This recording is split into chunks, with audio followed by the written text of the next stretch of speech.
So I got a call, I answer the phone, I see it's the school. Your son's being suspended for 3 days. Welcome to Raising Kings. My name's Kenya. I'm the father of 3 boys, all under the age of 11. What I do here is I take unscripted conversations. I start conversations that I think fathers should be having with their sons. Today's conversation is going to be about challenging authority. Nobody that you've ever admired did anything by just following the rules. Everybody that you've ever admired likely is a disruptor. You know, my son had an experience at school where he actually got in trouble for it. We had a conversation about it, and this is what it was. He said, never challenge authority. And I'm like, sometimes it is good to challenge authority. I'm not even like, nah, no. Sometimes I'm like, actually. Like, and that statement got you sent to the office? Yes, and she didn't even give me, she literally didn't use any other words. It was just office. How did, the rest of the day go with her? She just, didn't, I just didn't do anything else because I know if I got sent to the office twice, that wouldn't be good, so. Right.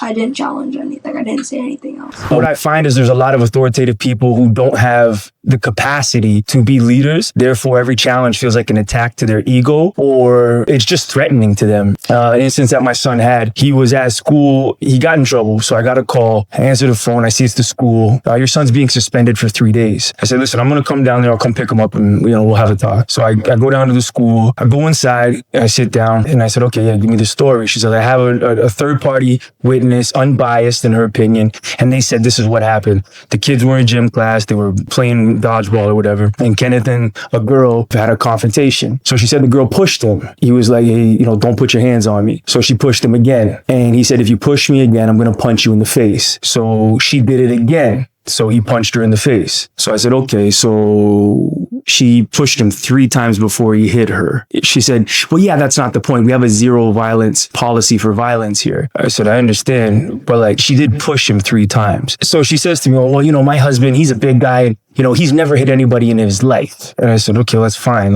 Good for you and your husband. But that's not what we do in our family. In our family, we set our boundaries and state our terms. So if my boundary was don't put your hands on me and my term was I'll hit you, it was laid out for you in a way that you had a choice. So she changes it to, and I'm really worried about him. I said, for what? He shows no remorse. He's not sorry for anything he's done. He hit somebody and he has no remorse. His eyes, he looks so empty. So we'll bring him in. Let's hear what he has to say. So he comes in, I'm like, ask him. So she goes, I'm kind of worried that you didn't show any remorse. You weren't sorry for what you did. And he's like, I'm not sorry. She says, well, why? You hurt someone. He's like, well, yeah, because she's never going to do that to me again. I didn't want her to do it in the first place. And now that I've done that, I know she's not going to do it again. So what I did worked. I understand why you're suspending me, but I'm not sorry for what I did. We're not here to appease some agenda or some ideology that states that boundaries aren't supposed to be set and there's no consequences. That's not how I'm raising my son. So when we left, I still asked him, I said, did you ever take into consideration that she is a girl? He said, I get that when you're older and you get your man strength, that you're much, much stronger than a girl. So there's no point. But he's like, but dad, she's tougher than some other boys in my class. We're all kind of the same right now. And I said, you know what? Fair enough. I grew up with a pretty rough sister and she was whooping boys' asses all the time. So, things do change after puberty, but he understands. He's not stupid. He's very intelligent. I sometimes think that people don't give credit to young people and they just think they're dumb. When they challenge authority, they just hear it coming from the age of the person, not the intelligence of the person. There's a therapist named Ruth Hahn. She had a video where she talked about strong-willed children who are very highly intelligent. She breaks it down perfectly. And I just wanted to share it here. So it's Ruth Hahn, and she talks here about why it's important to listen when an intelligent child is speaking. And it's kind of a warning of what will happen if you don't. So let's watch that. I have never met a super strong-willed kid who was not also extremely intelligent. And I'm telling you this as a warning, because if you find your kid overwhelmingly strong-willed, then most likely they're smarter than you too. And so I know there are going to be people who are like, well, my belt is stronger. And so perhaps while they're little, but these kids do not break. They just wait. And so if you would like to have a good relationship with your kid as adults, then most likely you have to make better choices. And so one, that is, I made the choice to not lose my temper or yell at these kids. And that is because they are very intelligent and they have an incredible amount of self-control. And so yours has to be greater in order to be able to earn their respect.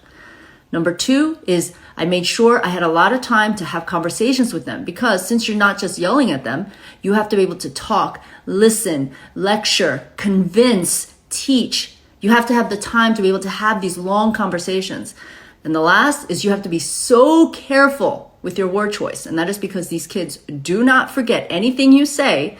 And also you have to be able to have the encouraging words to pull them out of their head. Yeah, before I even seen this video, there was something I was doing in my own house. So what would happen was in the mornings, their mom would be preparing them for school. She was getting very frustrated by how challenging they were being for her. I told the boys, look, listen, your mom told me you guys are being very challenging in the morning. Here's what I want to happen from here on out. I'm going to buy you a whiteboard. Anytime that you have an issue with something that's happening in the morning, don't stop to argue with her. Whatever she asks you to do, do it. But go upstairs, write down whatever your complaint is, and we'll address it in something we're going to call Sunday talk time. We tried it out. We started doing it. I thought it was great when me and the boys were doing it. I'm thinking it's a good thing to start with. Then we bring their mom in, and now it feels like to her when I'm asking her to calm down and give them space to talk, she's interpreting it as like I'm undermining her authority as a parent and giving them space to kind of supersede her in the hierarchy. And I'm saying, this is not even the game I'm playing. I see what's happening in your scope, but that's not what's happening. She didn't see it that way. So my son says, Mom, that's like being a hypocrite. She took that horribly. You're going to let your children sit here and call me a hypocrite? Like, this is what we're doing. We're allowing children to be disrespectful. Don't just assume that because your child is challenging things and asking questions that they're automatically a bad person. People who rebel and do different things, just nobody listens to them as a child. And then like, F it, I'm just going to do my own thing here.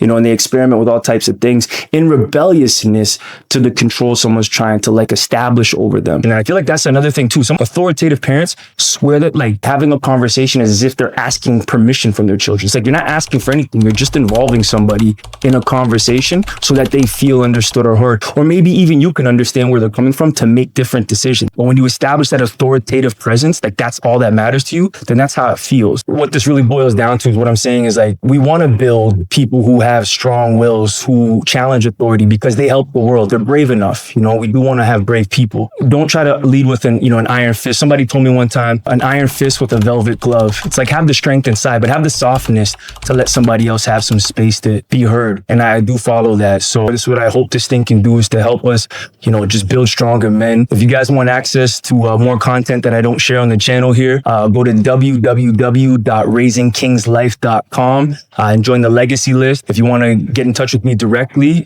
Kenya@raisingkingslife.com.